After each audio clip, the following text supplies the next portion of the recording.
Veg noodles. ఇది chicken biryani అంట. ఎంత వరస్ట్ ఉంది అంత వరస్ట్ ఉంది. మీరైతే మన స్టేట్లో తప్ప ఎక్కడ బిర్యానీ ట్రై కాదండి, ఓకేనా? సార్ చూద్దాం నూడిల్స్ ఎలా ఉంది. నూడిల్స్ కూడా బాగాలేదు. రెస్టారెంట్ స్టైల్ అలాగే ఉంటాయి, స్ట్రీట్ స్టైల్ లో ఉంటాయి స్పైసీగా. నేను ఎప్పుడు చూడలేదు రెస్టారెంట్ లో, ఎప్పుడు నేను తినలేదు నూడిల్స్. Noodles better. నూడిల్స్ అయితే ఎప్పుడు రెస్టారెంట్ లో తినలేదు, ఓన్లీ ఫుడ్డే తినేదాన్ని. స్పైసీ ఉండదు నూడిల్స్. అసలు దీన్ని బిర్యానీ అంటారా? చెత్త బిర్యానీ ఇది. నిజంగా వాళ్ళే నువ్వు హైదరాబాద్ దమ్ బిర్యానీ పేరు పెట్టారు కానీ వర్స్ట్ బిర్యానీ తీసుకొచ్చాడు కదా. దీనికి చికెన్ కర్రీ అయితే ఆర్డర్ చేసాము, వస్తుంది. చికెన్ దమ్ బిర్యానీ వచ్చేసి 150 రూపీస్, వెజ్ ఫ్రైడ్ రైస్ వచ్చి 140 రూపీస్. అదేంటి నాకు అర్థం కాదు, 10 రూపాయలు తేడా అంతే. నెక్స్ట్ అక్కడి నుంచి అయితే బయలుదేరి వర్కల క్లిఫ్కి వెళ్ళే రూట్లో ఇలా ఐస్ క్రీమ్ షాప్ ఒకటి ఉంది.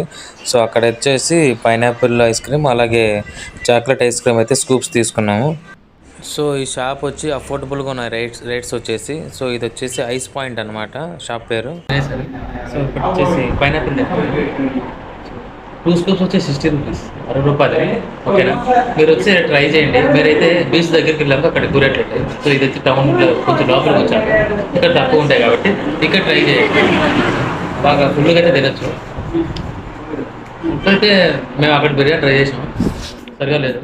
నెక్స్ట్ పార్ట్లో ఏం జరిగిందో తెలుసుకోవడానికి వీడియోని లైక్ చేసి ఫాలో చేయండి గైస్.